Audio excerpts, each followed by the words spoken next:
Madinah Institute for Leadership and Entrepreneurship, MILE. Very good. Good morning and good afternoon, wherever you might be in the world today. I'm pleased and honored to be with you, and thank you for joining us. Thank you to Raveda and Ali Jaffrey and MILE, the Madinah Institute for Leadership and Entrepreneurship, for this opportunity to bring some groundbreaking, vital inspiration to leaders, creatives, and innovators. And we're all expecting life-changing, earth-shattering, world-improving results. So welcome all. Let's get started. A WOW webinar on winning innovation. Innovation, perhaps an overused term today, when it's misunderstood on many levels and not so clearly defined and delineated, at least before today, not only because it's so elusive for CEOs.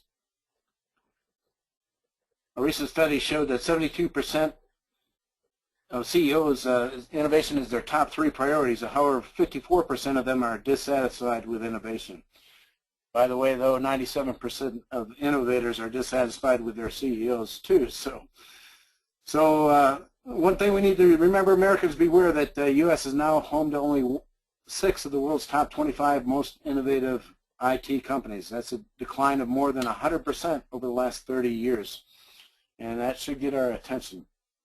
So today we're going to examine the how-to and then the add-to of innovation as a process or a system. We'll help clear some things up, find out what's missing, and refocus to innovate and improve our innovative efforts. So you see today it's pretty value-packed, pretty full, 5 parameters plus a bonus 2 that we're going to throw in today. And we're going to end up with quantum creativity. So that's just a quick preview of where we're going today. And you can see it's going to get kind of deep at the end. But together today we're going to interact, we're going to imagine, we're going to inspire, innovate, and impact.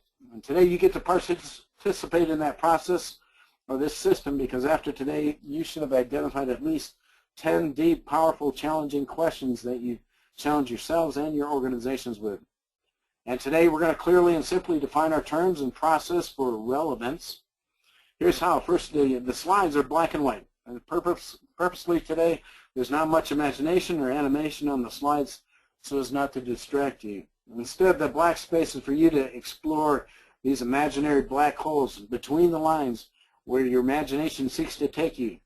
Dig deep into the darkness on a journey in search of answers, and better yet, to discover the most important questions.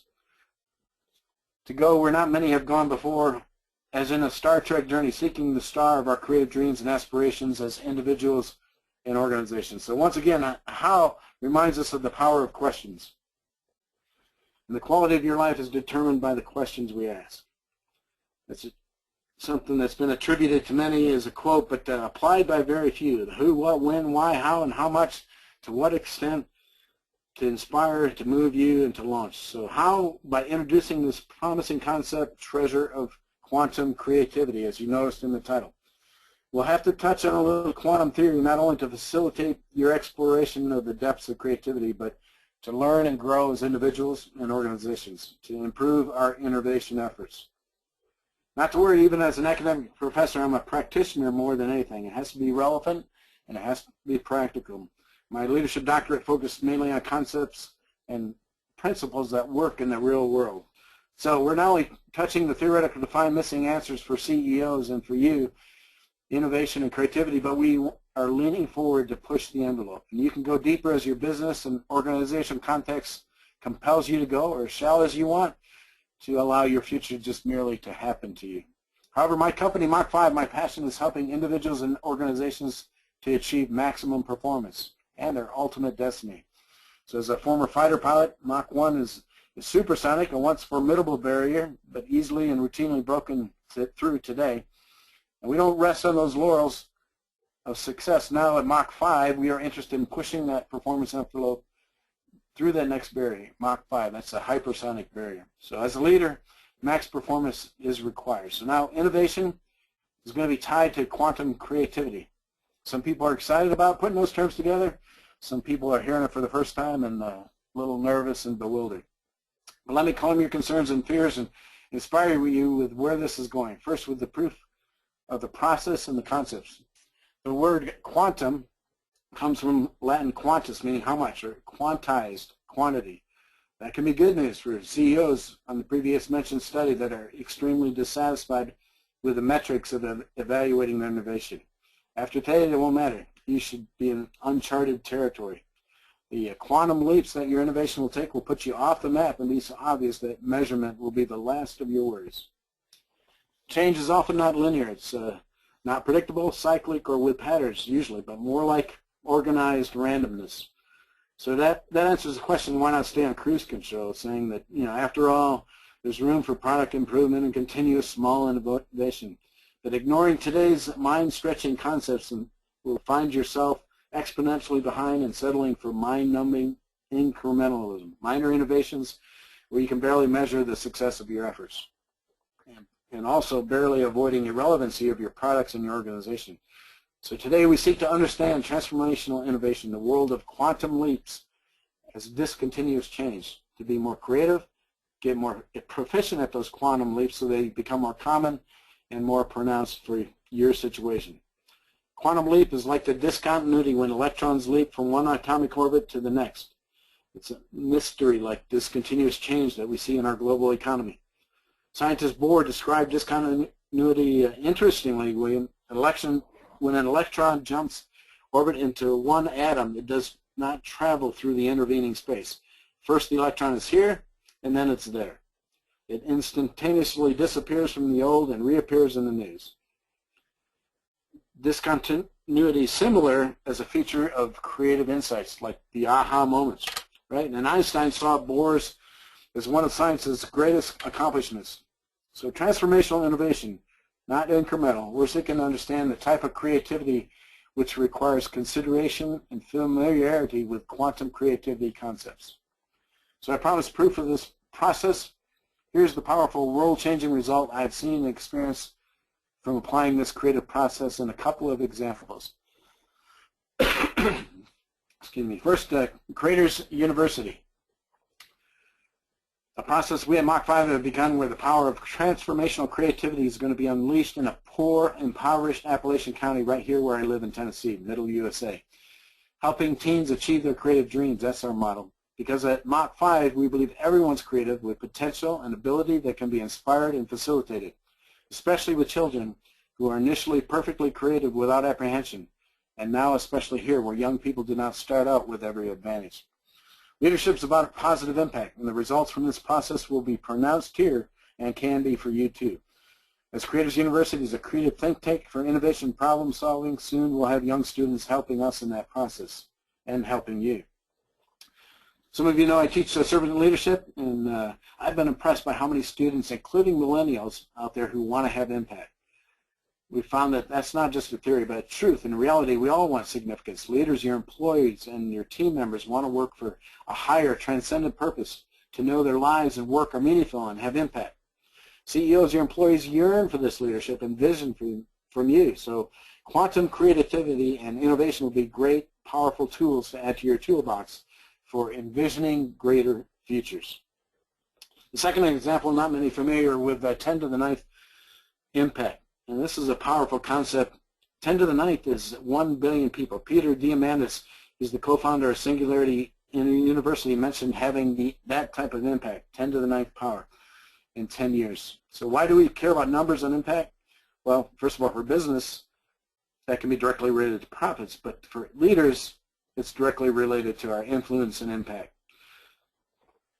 Starting out with MACH5, I want to be quite modestly humble until one of our directors challenged me to put numbers to my goals. So imagine, here I teach leadership, coaching leaders, quantifying and perfecting goals for others, and I did not want to do it for myself until he got in my face. So since leadership is about impact, I said, okay, and these were stretch goals for me. I was still working on my doctorate in 2005, and the stretch goal there, I thought, 5,000. If I could have an impact on 5,000 people, that would be quite a stretch. That was in October of 2005. And then by the end of December, the actual impact we had was on projects that we were already working on, 75 to 80,000 people, 15 times my original goal. So at that time, I said 2010, maybe 100,000.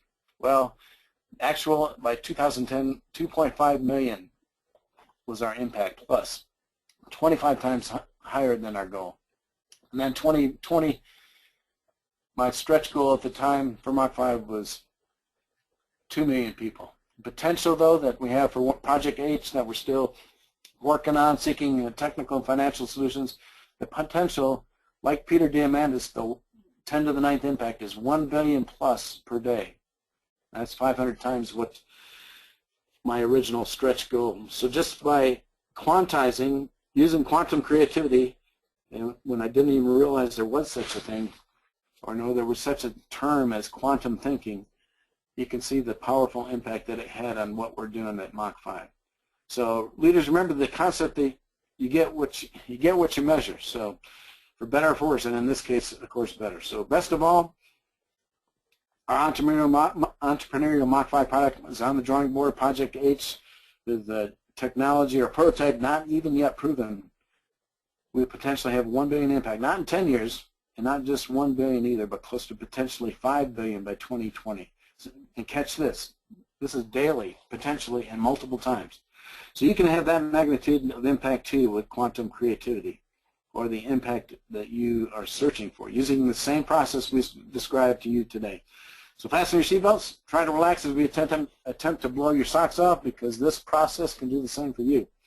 Which answers partially why you're here, to figuratively lose your socks, right? Now, you're definitely in the right place. Individuals, you'll be provocatively challenged to grow and to positively impact your organizations. Lifelong leaders are lifetime learners, so you'll be able to add skills to your toolbox versus your peers, become a more valuable partner, team member, employee, and leader with essential skills. Organizations, not just here to survive, but with a rapid rate of change and velocity, and then acceleration. In the F-16 that I used to fly as a fighter pilot, we'd go very fast in terms of velocity, but acceleration was like a rocket when you go straight up and are still increasing your speed. So with sufficient thrust, like quantum creativity, to overcome weight, gravity, and drag, seemingly defying laws of nature and reality, to accelerate, go faster and faster.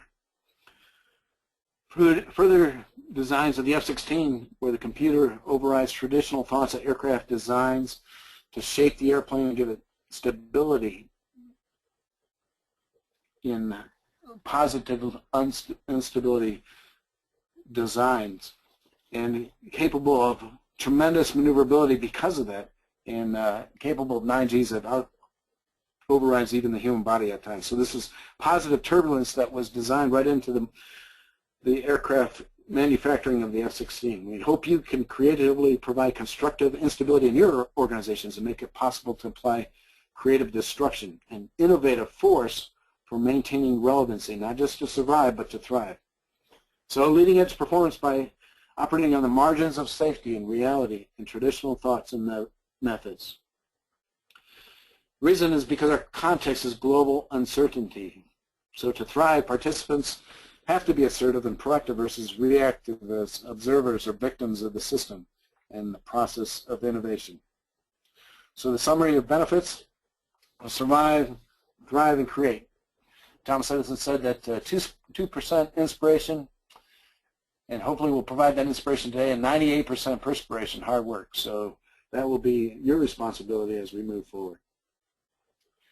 And Edison also said that the better we get at getting better. I'm motivated because on average, only 30% of my audiences believe they're creative. As Henry Ford used to say, the man who thinks so and the man who doesn't think so are both right, each to the way he thinks and believes. So you must start with the belief that you are or can become more creative. And today, if you don't have an open mind or not teachable, you'll have a tough time being creative. So now, most importantly, you've received a powerful, life-enhancing, world-changing, empowering why. So now comes the how to become better. And like I said, Thomas Edison said, the better we get at getting better.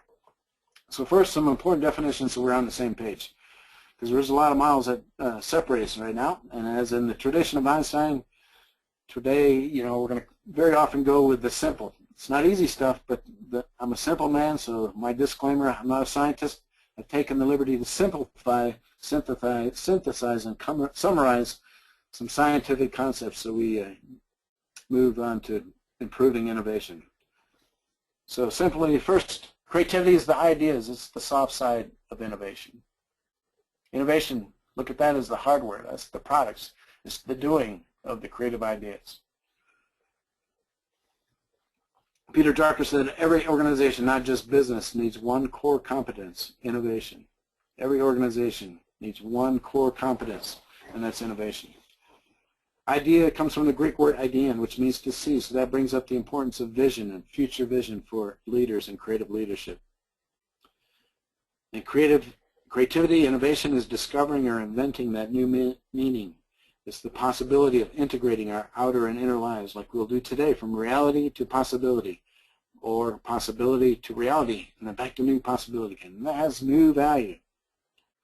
Solution comes from the root word solver, to loosen or set free, highlighting the importance of creative freedom.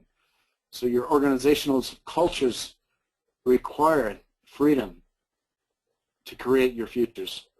Solutions are needed in the context of global markets and competition, in the information age, the globalization, and interconnectivity. But we have problems to solve, world problems, poverty, disease, getting along, governing responsibly the environment. So we're going to provide powerful tools and explain that process, and the rest will be up to you. So first I want to emphasize questions. That's the role of leaders. And leadership's not having all the answers. That's okay, and that's accepted. But for sure, leaders must ask the right questions, and that's critical. So I challenge you to this today. Everything I say, put it to the test. Practice it today, tomorrow, and every day. Contact me if you need help. But Einstein said, I have no special talent. I'm only passionately curious. And he said the most important thing is to not stop questioning. So we're going to look at some essential parameters, the 5 ones that I promised you, and we got a couple bonus ones today. But the key questions to ask, and these are key, it's what if? And we want to create the future. What if? And or what would it look like if, and or why not? So why not? So those are critical questions. We don't want to pay lip service to that because that's human nature. And you'll say, oh, we do this. Yeah, that's a natural reaction to become defensive with pride in your mind and against others to protect your turf.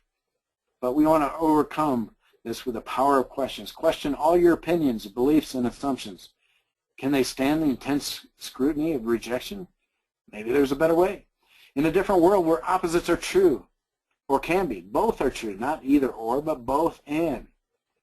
Therefore, sometimes it pays to think and explore the opposites to innovate. So we want to change the mindset. Take the place of your customer, whatever it takes to get in that mode. Assume the opposite. Like, assume that you're not performing well. Assume that you missed the boat, that you're stuck in left field like the baseball player staring down, studying his shoes or the grass below. What the customer is saying or what they want has never been heard or identified. Re-examine anew. Like the reality TV show with Undercover Boss, where the boss goes in and works at the grassroots.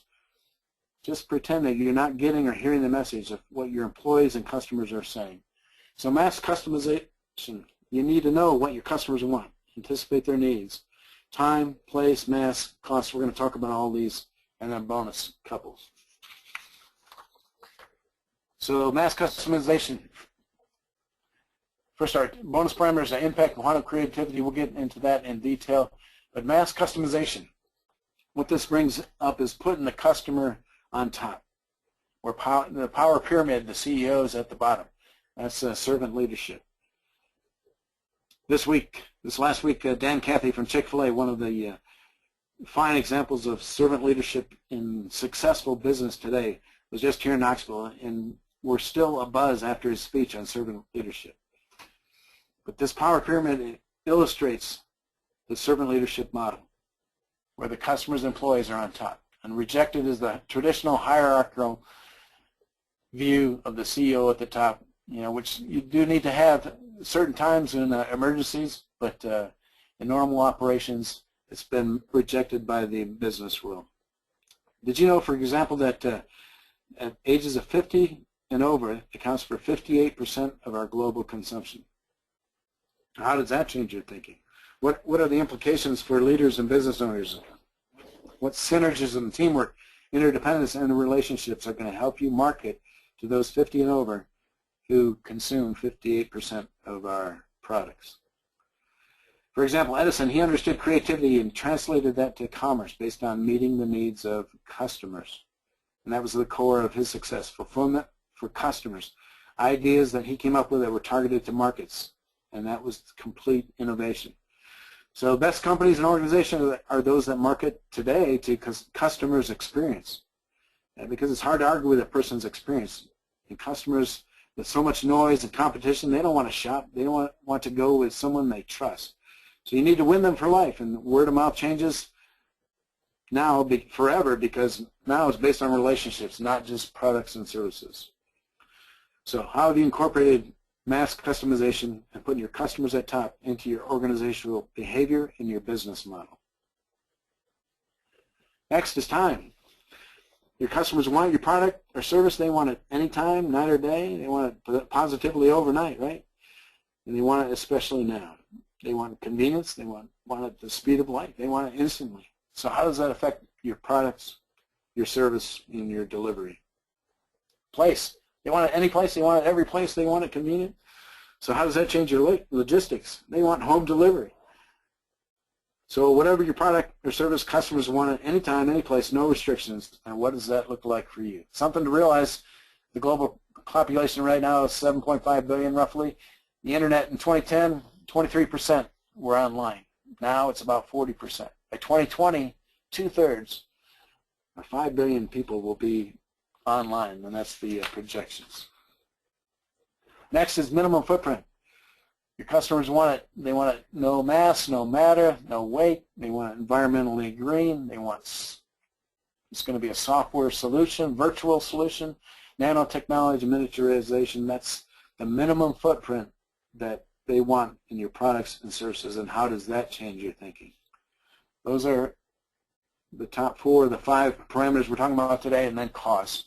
They want a minimum cost, right? Free, possible, max value. They want max efficiency and max effectiveness, which is value. They want value. So how does that change your thinking when you get down to the customer's level and the grassroots and find out what they really want? So why these 5 parameters? Because it leads to out-of-this-world results, like Project H from MACH5 I told you about. Before the technology was even there, the idea was there.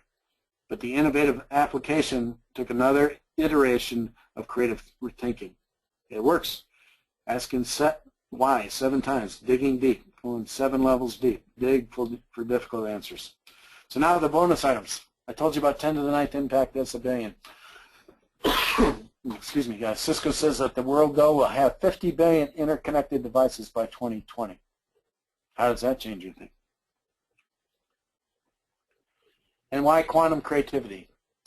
Because 95% of the capabilities of the human brain have been learned in the past 20 years. We're not keeping up with the application of that newest knowledge, especially for creative applications. So here's some stuff you probably haven't heard before because it hasn't been on your radar and you've been busy. A lot of noise out there. Question is, have you been busy doing the right things?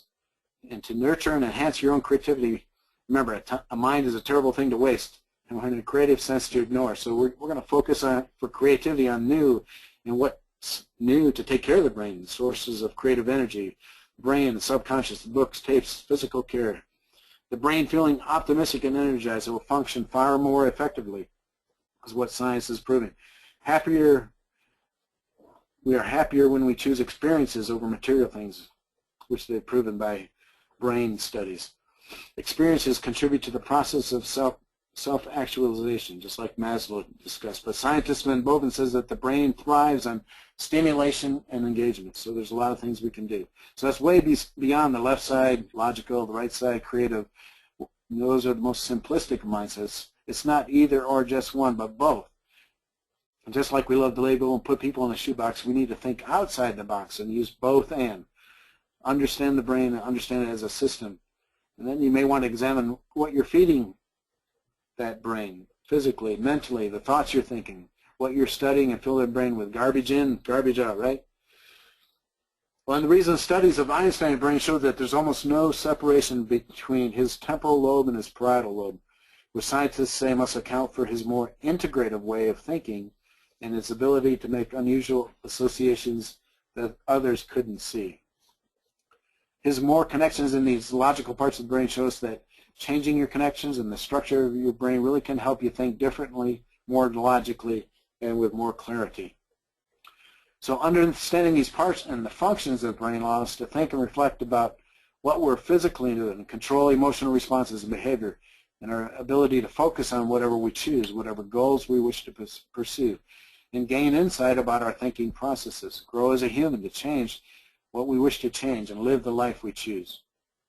Quantum thinking opens a whole new door to creativity on the margins. This is the key, on the margins of reality versus potentiality. That's what creative and quantum thinking is all about. Ideas for innovation, living on the edge of potentiality and possibility, just short of the seemingly impossible.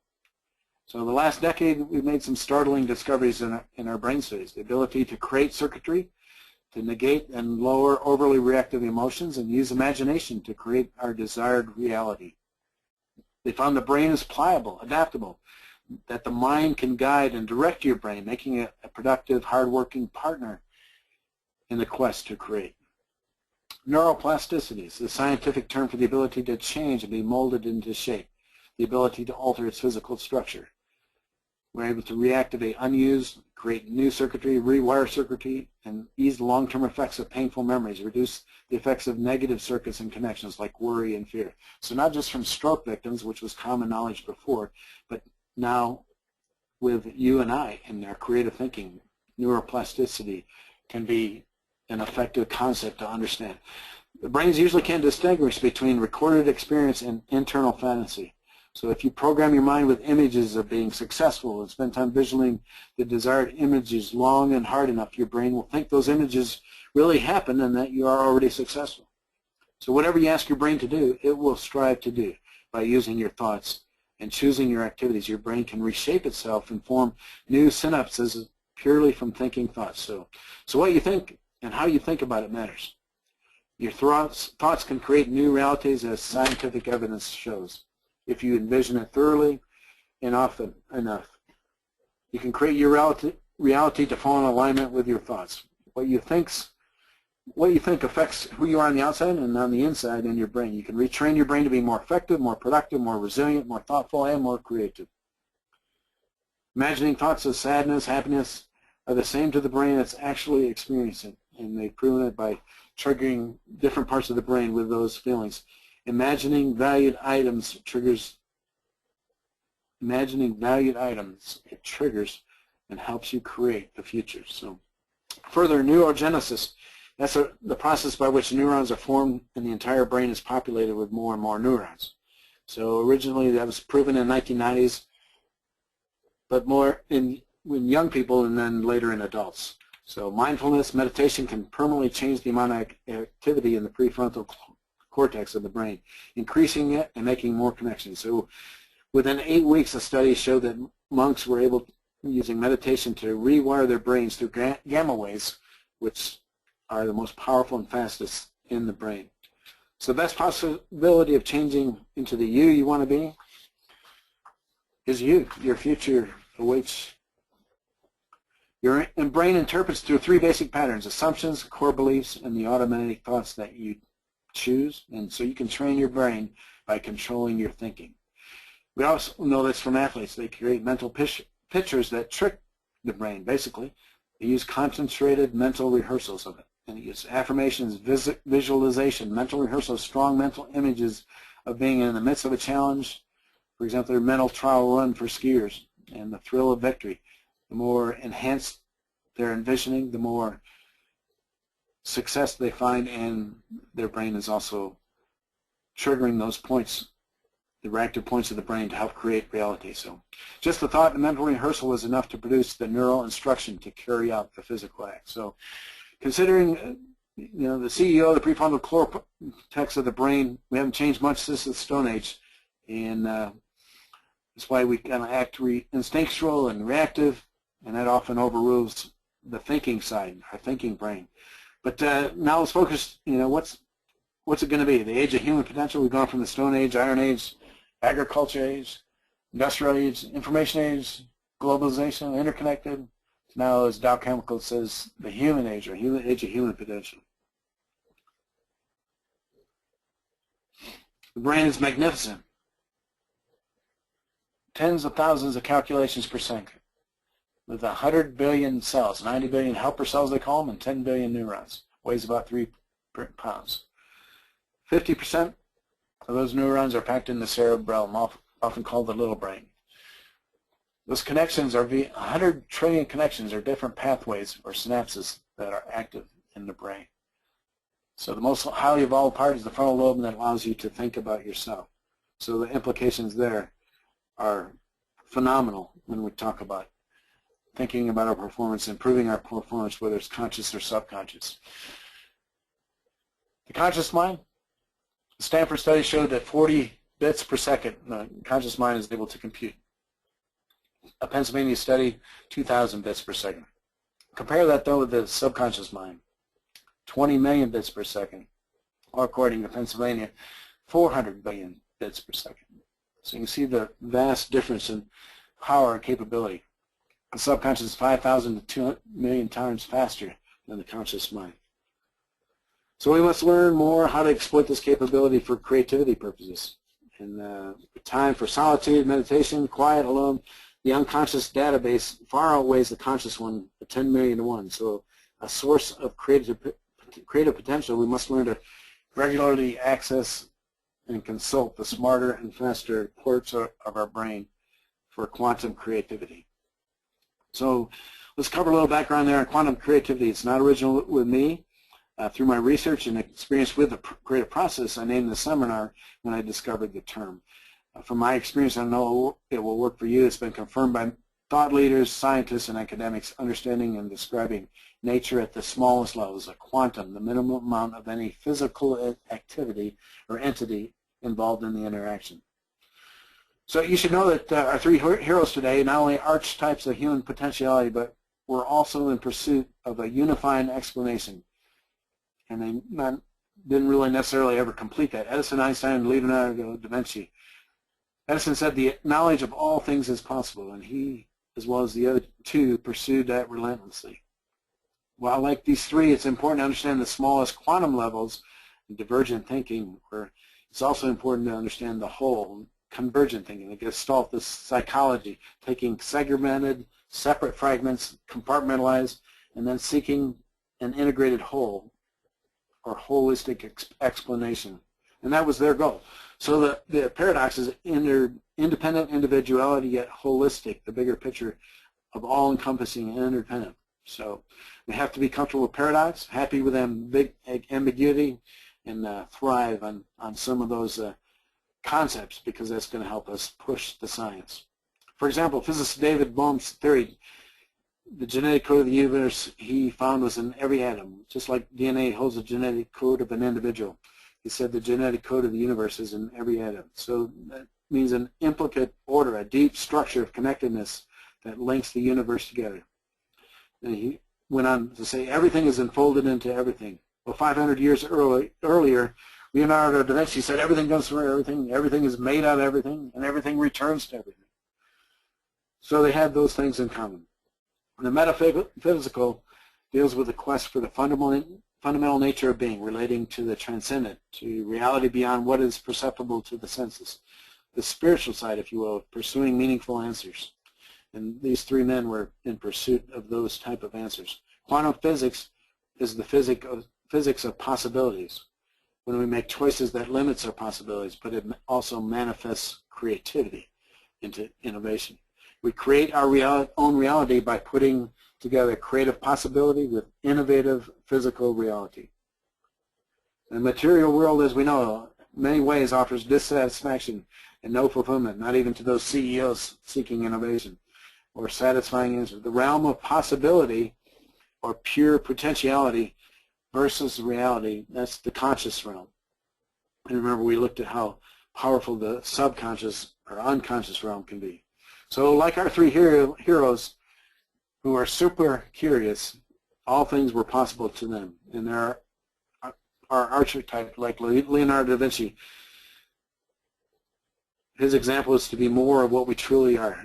He is willing to accept knowledge and question knowledge. And he had insatiable curiosity. That independent spirit, confidence, intelligent, he asked great questions. So I might challenge us to list the 100 top questions that we come up with, and then narrow those to our top 10 questions. Question our beliefs, our assumptions, our opinions, and preconceptions. Keep an open mind, remembering that the single most powerful secret of unleashing your creative potential in the face of uncertainty is keeping that open mind. So we need to embrace uncertainty, ambiguity, paradox, tension of opposites, and the seemingly unknowable.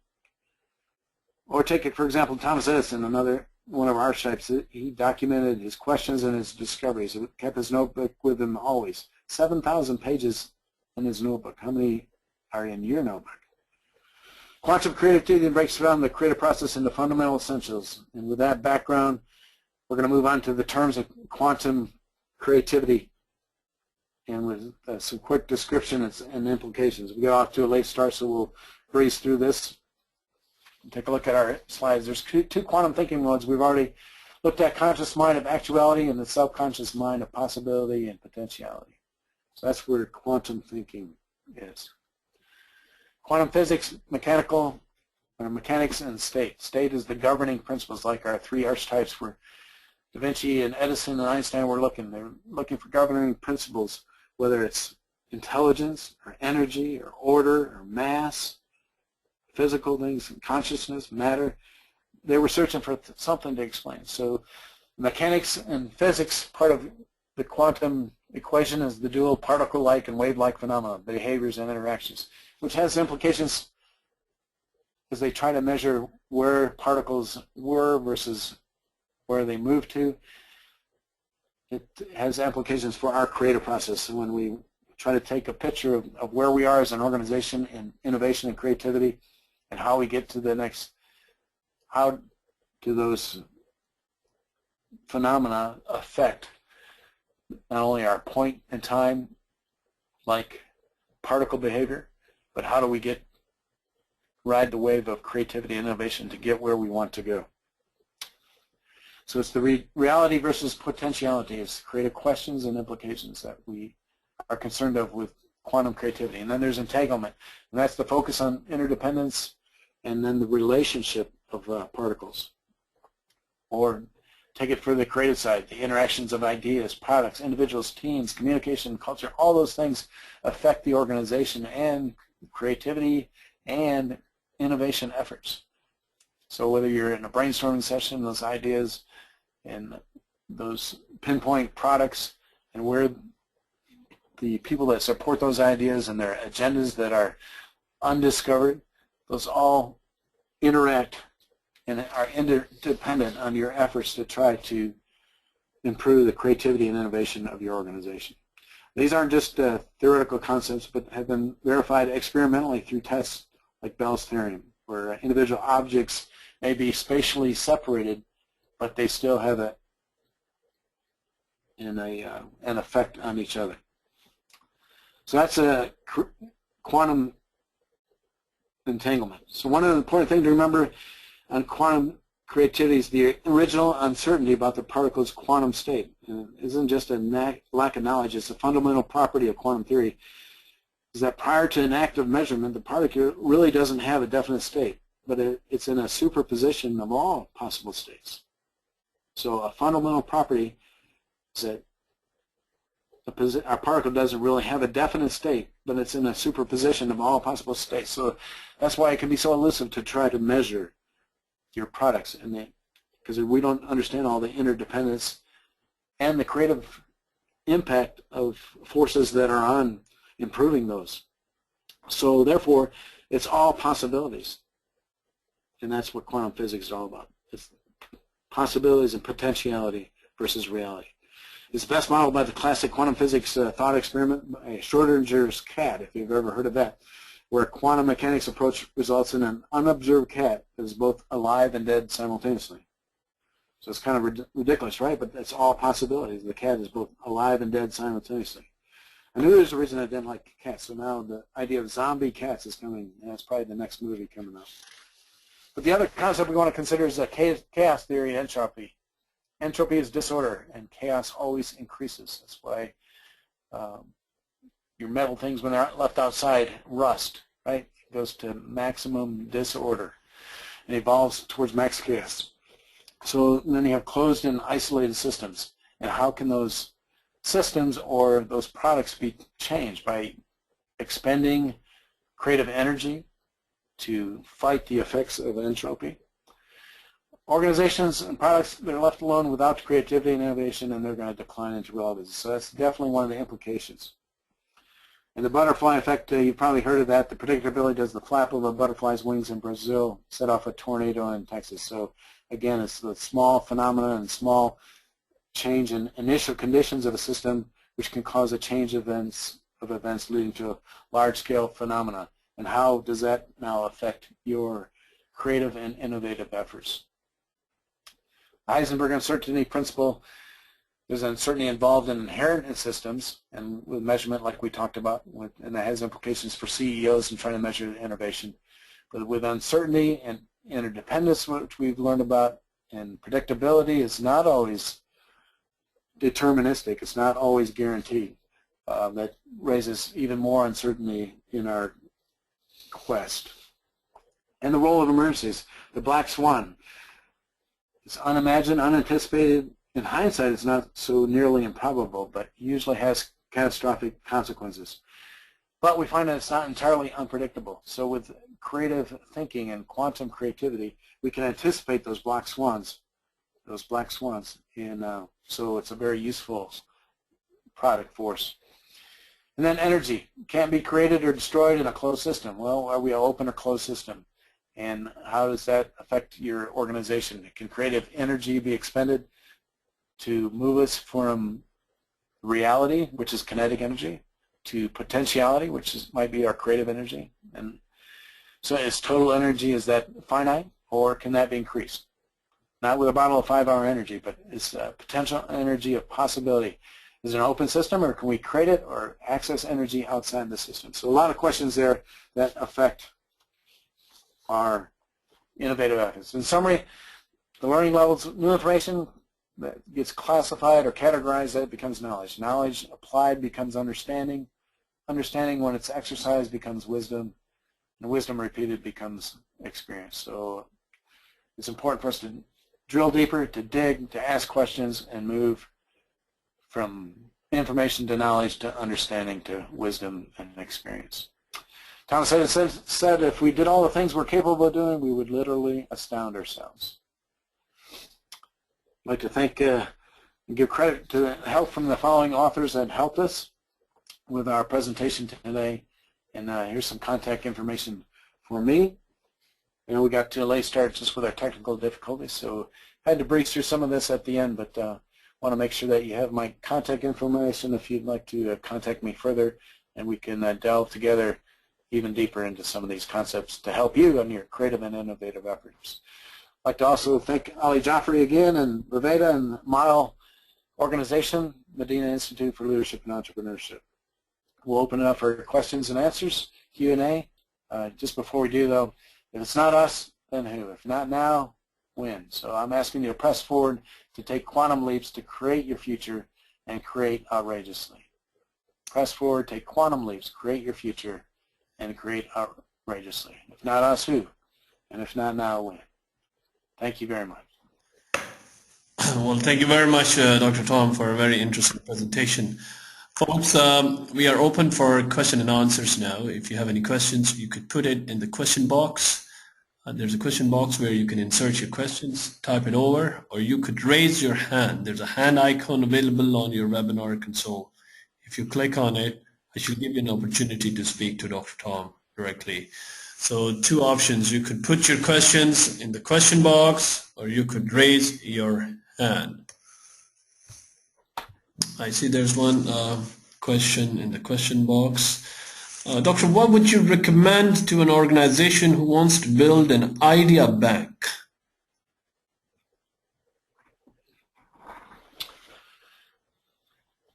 Well, I think it's important to institutionalize innovation and creativity in organizations.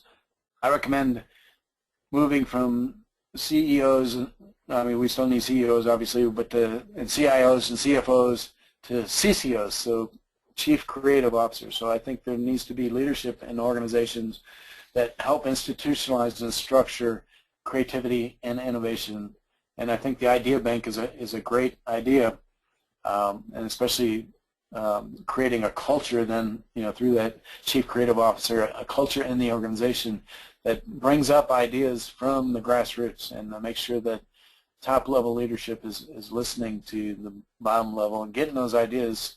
And there's several organizations that are having huge success by letting employees take some company time, whether it's 10%, 25%.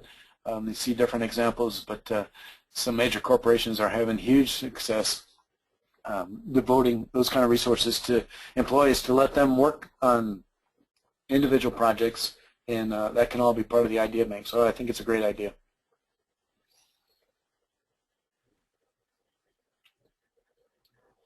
Okay, thank you very much. You have another one from Mr. Rusty Robinson. The question is, what is your approach to socialize these concepts with executive teams?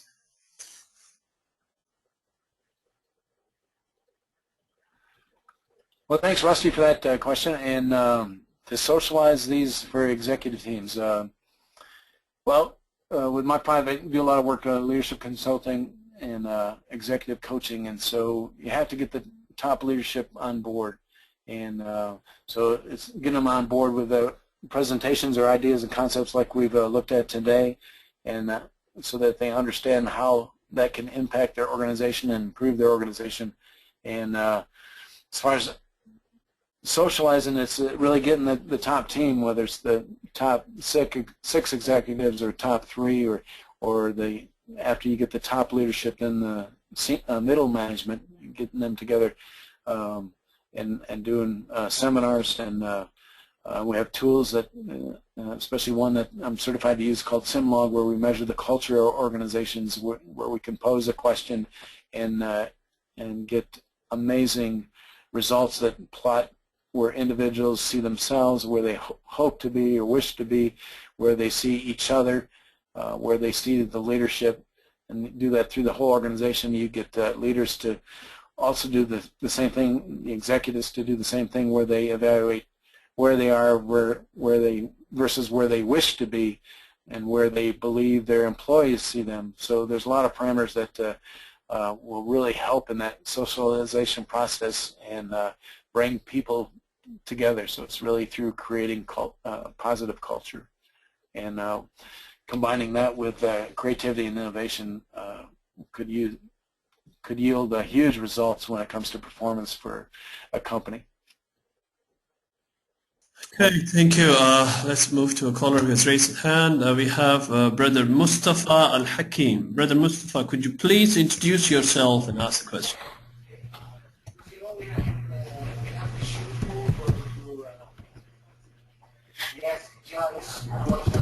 Brother Mustafa, you've raised your hand, and I understand that you have posted your question. Do you want to speak? I've unmuted you, or you want me to read your question?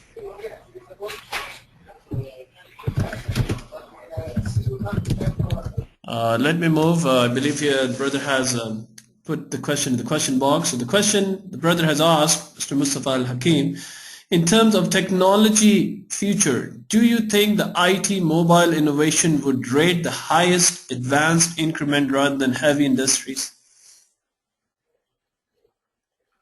What was the last part of the question, Al-Jafri? Let me repeat it again. In terms of technology future, do you think the IT mobile innovation would rate the highest advanced increment rather than heavy industries?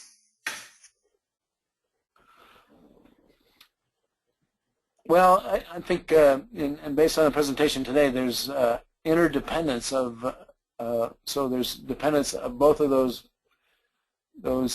items, whether it's heavy technology or the mobile industry. I think there's interdependence there that we don't fully understand, but I think they can dovetail and allow innovation to take quantum leaps, probably that we can't even imagine. So I don't think you can evaluate one as better or larger or more successful as another, as they can integrate and work together to make quantum leaps that we can't even imagine right now. Does that answer your question, Mr. Mustafa? Brother Mustafa, if you have any supplementary, please feel free to post it. Yes, thank you very much. The brother has acknowledged your answer. And Okay. well, I believe we have no more questions. So that really brings us towards the end of the webinar. Any concluding remarks, Dr. Tom, that you would like to give before we dismiss out? Madinah Institute for Leadership and Entrepreneurship, MILE.